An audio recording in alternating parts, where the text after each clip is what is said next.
বিসমিল্লাহির রহমানির রহিম। সুপ্রিয় শিক্ষার্থীবৃন্দ, তোমরা কেমন আছো? আমি আশা করি তোমরা সবাই ভালো আছো। আমিও মহান আল্লাহর অশেষ রহমতে এবং তোমাদের দোয়ায় ভালো আছি। প্রিয় শিক্ষার্থীরা, আজকে আমি তোমাদের সামনে একটি নতুন ক্লাস নিয়ে হাজির হয়েছি। আজকে যাদের ক্লাসটা আমি নিচ্ছি সেটা হচ্ছে একাদশ শ্রেণী ব্যবসা শিক্ষা বিভাগ হিসাব বিজ্ঞান প্রথম পত্রের উপর একটি ক্লাস নিব। প্রিয় একাদশ শ্রেণীর শিক্ষার্থীরা, আশা করছি আজকের যে আলোচনাটা তোমরা মনোযোগ সহকারে শুনবে এবং হিসাব বিজ্ঞানের কয়েকটা মৌলিক জিনিস অর্থাৎ বেসিক জিনিস নিয়ে আমরা একটু আলোচনা করব। আজকের আলোচনাটা মানে মনোযোগ সহকারে শুনলে আমাদের কি হবে, অর্থাৎ আমরা কি শিখতে পারবো, সেটা হচ্ছে যে অর্থাৎ হিসাব সংক্রান্ত বিষয়গুলো আমরা জানতে পারবো। অর্থাৎ কোন হিসাবটাকে কী হিসাব মানে কোনটাকে কী হিসাব বলা হয় সেটা আমরা জানতে পারবো। তো প্রথমে আসি, আজকের যে আলোচনার বিষয়টা হচ্ছে হিসাবের শ্রেণীবিভাগ, একাদশ শ্রেণী ব্যবসা শিক্ষা বিভাগ হিসাব বিজ্ঞান প্রথম পত্রের অর্থাৎ দ্বিতীয় অধ্যায়ের আজকে আলোচনা করব। দ্বিতীয় অধ্যায়টা নিয়ে আলোচনা করছি। প্রথমে আসি হিসাবের শ্রেণীবিভাগ নিয়ে আজকে আলোচনা করব। মূলত হিসাবের শ্রেণীবিভাগ, হিসাবকে মূলত দুটি ভাগে ভাগ করা যায়। প্রথমে আমরা জানতে হবে হিসাবকে কয়টি ভাগে ভাগ করা যায়। দুটি ভাগে ভাগ করা যায়, একটা হচ্ছে আধুনিক পদ্ধতিতে আর একটা হচ্ছে সনাতন পদ্ধতিতে। অর্থাৎ একটা হচ্ছে যে আধুনিক পদ্ধতি অর্থাৎ সমীকরণ পদ্ধতি, আর একটা হচ্ছে প্রচলিত বা সনাতন পদ্ধতি। আমি তোমাদের সাথে আজকে আধুনিক পদ্ধতিটা নিয়ে আলোচনা করব। প্রথমে আমি বলে নেই হিসাব কি, হিসাব আসলে কাকে বলে। ইংলিশে বলা হয় অ্যাকাউন্টস, বাংলায় বলা হয় হিসাব। হিসাবটা হচ্ছে একটি লেনদেনের ডেবিট ক্রেডিটকে সুবিন্যস্তভাবে সাজিয়ে অর্থাৎ শিরোনাম দিয়ে সাজানোটাকেই বলা হয় হিসাব। তাহলে আমরা আজকে যে আলোচনা করছি আধুনিক পদ্ধতিতে হিসাবের শ্রেণীবিভাগ। আধুনিক পদ্ধতিতে হিসাবকে মূলত 5 ভাগে ভাগ করা যায়। কয় ভাগে ভাগ করা যায়? 5 ভাগে ভাগ করা যায়। সেটা হচ্ছে প্রথমত সম্পত্তি বা সম্পদ, দায়, মালিকানা সত্ত্ব, আয়, ব্যয়, এই 5টি ভাগে ভাগ করা যায়। এখন পরীক্ষায় প্রশ্ন আসতে পারে যে আধুনিক পদ্ধতিতে হিসাবকে কয়টি ভাগে ভাগ করা যায়, তাহলে সঠিক উত্তরটা হবে 5টি ভাগে হিসাবকে ভাগ করা যায়। তো আমরা এখন দেখব যে এই ভাগ করলেই হবে না, এটাকে আমরা ডেবিট ক্রেডিট নির্ণয় করতে হবে। অর্থাৎ প্রথমে আমরা জানতে হবে যে আধুনিক পদ্ধতি হিসাবকে কয়টি ভাগে ভাগ করা যায়। আমরা জেনে ফেললাম যে আধুনিক পদ্ধতি হিসাবকে মোট 5টি ভাগে ভাগ করা যায়। এরপরে হচ্ছে আমরা পরবর্তী ধাপ হচ্ছে আমরা জানবো যে এগুলার ডেবিট ক্রেডিট কীভাবে নির্ণয় করা হয়। তো এখন আমি এখানে আরেকটা বিষয় আমি মানে অ্যাড করতে চাই, সেটা হচ্ছে যে যখনই আমরা হিসাব বিজ্ঞানের বা হচ্ছে ম্যাথমেটিক্যাল টাইপের যে কোনো বিষয়ের আলোচনা করি, তখনই তোমরা খাতা কলম নিয়ে আলোচনাটা শুনতে হবে। খাতা কলম নিয়ে বসে আলোচনাটা শুনতে হবে, কেননা কিছু বিষয় আছে আসলে মৌখিকভাবে শুনে গেলে হবে না, এগুলা খাতায় লিখিতভাবে মানে লিখে রাখলে এই বিষয়গুলা পরবর্তীতে বুঝতে সুবিধা হবে। তো আমি তোমরা খাতা কলম নিয়ে একটু বসো। তারপরে আমি শুরু করছি এগুলার ডেবিট ক্রেডিট কীভাবে নির্ণয় করা হয়। এই পর্যায়ে আসছি ডেবিট ক্রেডিট কীভাবে নির্ণয় করা হয়। প্রথমত আমরা জানলাম যে আধুনিক পদ্ধতিতে হিসাবকে 5টি ভাগে ভাগ করা যায়। তো প্রথম ভাগটা হচ্ছে যে সম্পদ, ইংলিশে বলে অ্যাসেটস, ইংলিশে বলে অ্যাসেটস, সম্পদ বা সম্পত্তি, সম্পদ বা সম্পত্তি। একটি প্রতিষ্ঠানে বেশ কিছু ধরনের সম্পত্তি হচ্ছে নিয়োজিত থাকে। প্রতিষ্ঠানকে রান করাতে হলে অনেকগুলো সম্পত্তি আমাদের লাগে। তো এই সম্পত্তি যখনই বাড়বে, দুতরফা নীতি অনুযায়ী আমরা জানি কি দুটি তরফা মানে দুটি পক্ষ থাকে, একটা পক্ষ ডেবিট হবে আর একটা পক্ষ ক্রেডিট হবে। এইভাবে দুটি পক্ষকে আলাদা করতে হবে। তাহলে সম্পত্তি ডেবিট হই কখন? যখন সম্পত্তি বাড়বে বা বৃদ্ধি পাবে। সম্পত্তি যখন এই প্রতিষ্ঠানে সম্পত্তি বৃদ্ধি পাবে তখন এটা ডেবিট হয়ে যাবে। সম্পত্তি বৃদ্ধি পাওয়া মানে হচ্ছে ডেবিট হয়ে যাওয়া। আবার সম্পত্তিরা যদি একই সাথে কমে যায়, সম্পত্তি যদি কমে যায় বা হ্রাস পায়, তাহলে এটাকে ক্রেডিট দিকে নির্দেশ করতে হবে। এটাকে ক্রেডিট দিকে নির্দেশ করতে হবে। এইভাবে সম্পত্তিকে আমরা হিসাবভুক্ত করতে পারি যে সম্পত্তি যখনই বৃদ্ধি পাবে সেটাকে আমরা কোন দিকে নির্দেশ করব? ডেবিট দিকে। আর সম্পত্তি যখন হ্রাস পেয়ে যাবে, সম্পত্তি যখন কমে যাবে, অর্থাৎ সম্পত্তি চলে যাবে, সেক্ষেত্রে হচ্ছে আমাদের নির্দেশ করতে হবে ক্রেডিট পাশে বসে। আমি একটা উদাহরণ দিলে তোমরা বিষয়টা আরেকটু ক্লিয়ার হতে পারবে। যেমন আমরা যদি বলি যে হচ্ছে আসবাবপত্র, আমরা যদি বলি যে নগদে আসবাবপত্র ক্রয় 10,000 টাকা,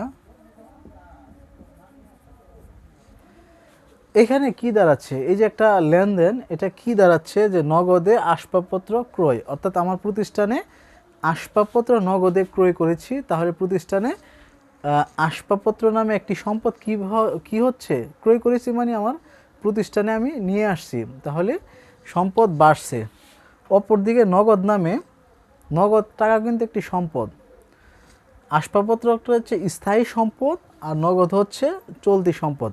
তাহলে এখানে দুটি সম্পদ আছে। একটা সম্পদ কি হয়েছে? প্রতিষ্ঠানে বাড়ছে, আর একটা নগদ টাকা নামে আরেকটা সম্পদ প্রতিষ্ঠান থেকে কমে গেছে।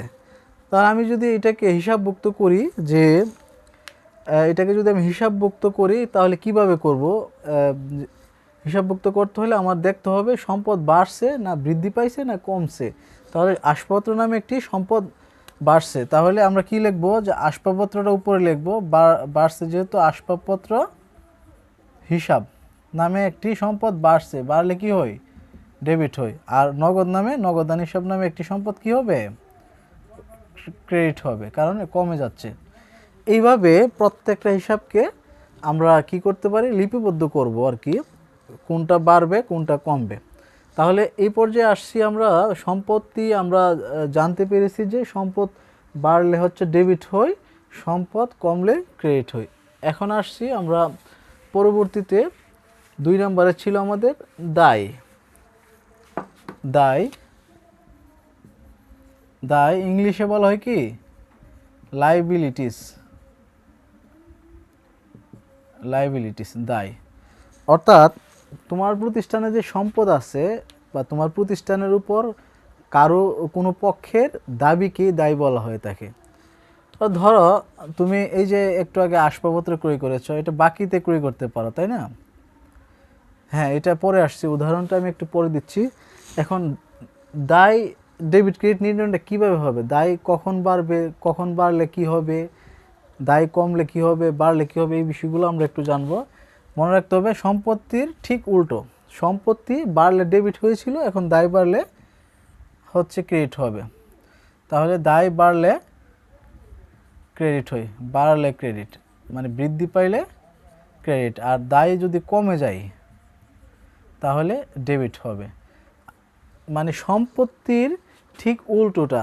সম্পত্তি অর্থাৎ আমার প্রতিষ্ঠানে, মানে আমার কিছু জিনিস আমার দোকানে বা আমার প্রতিষ্ঠানে আছে, এটা আমার একটা মানে আমার প্রতিষ্ঠানে আছে।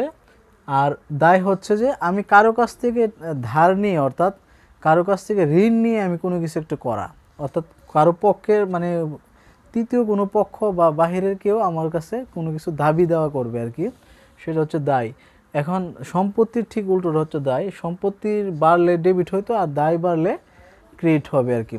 তো এখন যদি বলা হয় যে এই যে আমরা একটু আগে আসবাবপত্র ক্রয় করেছি, তাহলে কি দাঁড়াবে? আসবাবপত্র ক্রয় করেছি, এটা যদি আমি বাকিতে বলি, বাকিতে আসবাবপত্র ক্রয়, বাকিতে আসবাবপত্র ক্রয় 10,000 টাকা বাকিতে ক্রয় করেছি, তাহলে কি দাঁড়াচ্ছে? আসবাবপত্র নামে একটি সম্পদ কিন্তু আমার কি হচ্ছে? বৃদ্ধি পাচ্ছে। তাহলে আসবাবপত্র নামে সম্পদ বৃদ্ধি পাওয়া মানে হচ্ছে আসবাবপত্র হিসাব ডেবিট, কেননা আমাদের সম্পদ বৃদ্ধি পাচ্ছে। অপরদিকে আরেকটা কি বৃদ্ধি পাচ্ছে? কারণ আমি বাকিতে ক্রয় করেছি, আর বাকিতে ক্রয় মানে একটা দায়বদ্ধ, কারো কাছ থেকে আমি বাকিতে নিয়ে আসছি মানে তার নিকটে আমি দায়বদ্ধ। তাহলে এখানে একটা দায় বাড়ছে, আর দায় বাড়লে ক্রেডিট হবে, দায় বাড়ছে, দায় বাড়লে ক্রেডিট হবে। এখানে লিখবো হচ্ছে প্রদেয় হিসাব, মানে আমাকে দিতে হবে। এইভাবে আমরা হিসাবভুক্ত করব। তো আমরা 3 নম্বরে যাই। প্রথমটা ছিল সম্পত্তি, দ্বিতীয়টা হচ্ছে দায়, তৃতীয়টা হচ্ছে মালিকানা সত্ত্ব। মালিকানা সত্ত্ব, মালিকানা সত্ত্ব এটাকে বলা হয়, ইংলিশে বলা হয় অনার্স ইকুইটি। মালিকানা সত্ত্ব এটাকে একটু সহজভাবে বললে মালিকের অধিকার। মালিকের অধিকার অর্থাৎ আমাদের মনে রাখতে হবে, হিসাব বিজ্ঞান বা ব্যবসায়িক দৃষ্টিকোণ থেকে যখনই আমরা কোনো হিসাব নিকাশ করব, এখানে মালিক এক পক্ষ, ব্যবসা প্রতিষ্ঠান আরেক পক্ষ, ওইটা ধরে করতে হবে। ব্যবসাকে নিজের ফ্যামিলি ভাবলে হবে না, ব্যবসাটা একটা আলাদা বিষয়। ব্যবসার জায়গায়, মালিক মালিকের জায়গায়, অর্থাৎ দুটি সত্ত্ব, মানে সত্তা, দুইটি সত্তা। তাহলে এখানে ধরো মালিকানা সত্ত্ব কখন কি হয়, ডেবিট হবে কখন, ক্রেডিট হবে কখন। তো মালিকানা সত্ত্ব যখন বাড়বে, মালিকানা সত্ত্ব বাড়লে ক্রেডিট হবে, যতই বাড়বে ততই ক্রেডিট হবে, আর কমলে হবে ডেবিট, কমলে হবে ডেবিট। তো মালিকানা সত্ত্ব যত বাড়বে, অর্থাৎ আমি সহজে একটি উদাহরণ দিয়ে বোঝালে বিষয়টা আর একটু ক্লিয়ার হবা। যেমন এটা হচ্ছে বিজনেস, ব্যবসা, তোমার দোকান বা তোমার প্রতিষ্ঠান, আর এটা হচ্ছে তুমি নিজে মালিক। এখন ব্যবসাতে অধিকার বাড়া মানে হচ্ছে কি, মালিক, তুমি ব্যবসাতে ধরো 5 লাখ টাকা ইনভেস্ট করলা, অর্থাৎ 5 লাখ টাকা ব্যবসাতে বিনিয়োগ করলা, তাহলে ব্যবসাতে তোমার কি বৃদ্ধি পেয়েছে, অধিকার বৃদ্ধি পেয়েছে। তুমি যদি 2 লাখ টাকা ব্যবসাতে ইনভেস্ট করো তাহলে 2 লাখ টাকার অধিকার বেড়েছে, তুমি যদি 10 লাখ টাকা ইনভেস্ট করো তাহলে 10 লাখ টাকার অধিকার বেড়েছে। যখনই এই ব্যবসা প্রতিষ্ঠানে অধিকার বাড়বে, অর্থাৎ মালিকানা সত্ত্ব বাড়বে, তখনই হবে কি, মালিকানা সত্ত্ব ক্রেডিট। আর যখন মালিকানা সত্ত্ব অর্থাৎ অধিকারটা কমে যাবে, অধিকার কখন কমে যায়, মালিক যখন ব্যবসা থেকে উত্তোলন করে টাকা উঠায় নিয়ে আসে, তাহলে এই ব্যবসাতে মালিকের কি হয়ে যায়, মানে মালিকানা সত্ত্ব কমে যায়। সেক্ষেত্রে কি হবে, মালিকানা সত্ত্ব কমে গেলে ডেবিট হবে। মালিকানা সত্ত্ব যখনই বাড়বে, অর্থাৎ মালিকানা সত্ত্ব তখনই বাড়ে যখন মালিক পুঁজি বিনিয়োগ করে, অর্থাৎ ইনভেস্ট করে, তখনই মালিক কি হয়, মালিকানা সত্ত্ব বাড়ে। আবার ব্যবসা থেকে যদি টাকা উঠায় নিয়ে যায় তাহলে মালিকানা সত্ত্ব কমে যায়। তো এইটা মনে রাখতে হবে, মালিকানা সত্ত্ব কখন বাড়বে কখন কমবে, এটা মনে রাখলে আমাদের হয়ে যাবে। তো এ পর্যায়ে এটা একটা উদাহরণ দিতে পারি কখন মালিকানা সত্ত্ব বাড়ে। যেমন মিস্টার হাসান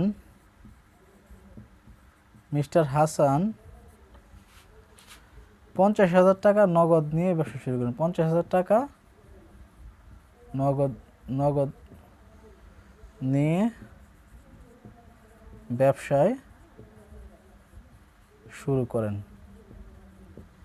অর্থাৎ মিস্টার হাসান 50,000 টাকা নিয়ে ব্যবসা শুরু করছে। তার মানে কি দাঁড়াচ্ছে, ব্যবসা প্রতিষ্ঠানে মিস্টার হাসানের অধিকার বেড়েছে।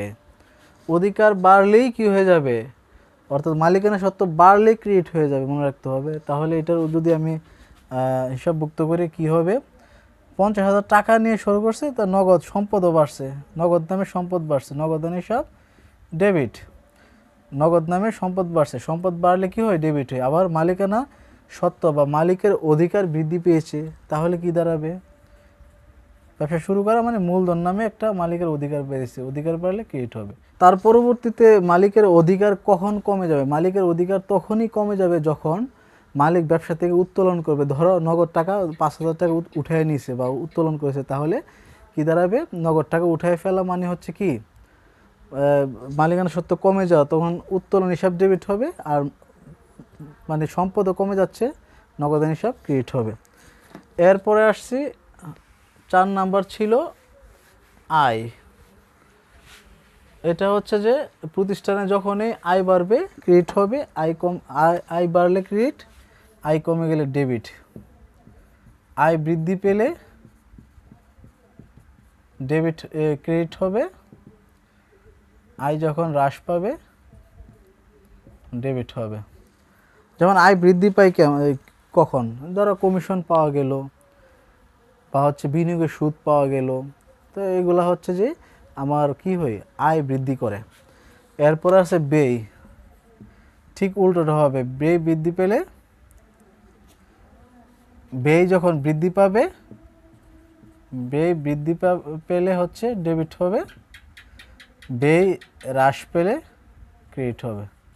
যেমন ব্যয় কখন বৃদ্ধি, বেতন প্রদান করা হলো, বেতন দেওয়া হলো, ভাড়া প্রদান করা হলো, তাহলে ব্যয় বৃদ্ধি পাইছে, তাহলে এগুলা ডেবিট হবে।